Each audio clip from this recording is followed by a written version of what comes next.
Hey guys, in this video I tell you about English short vowels, how to understand, how to learn.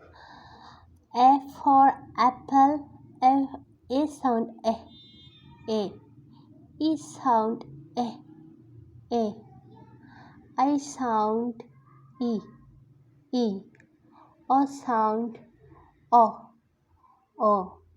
and U sound A. That's why U sound is a U for umbrella because these are the short vowels. But long vowel is U sound is U, not sound is A. In long vowel, U sound is not A, U sound is U, uniform.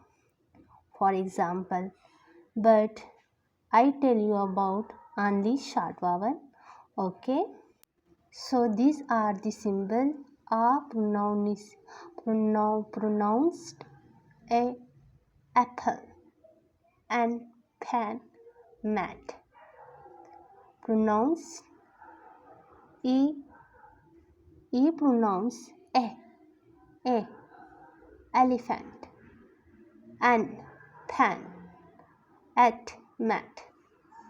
Pronounce I in in insect in pen it meat.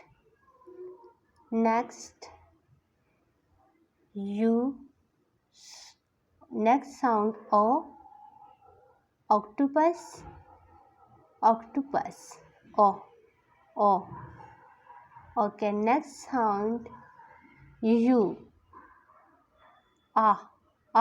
umbrella. Okay, these are the short vowels. Thank you for watching.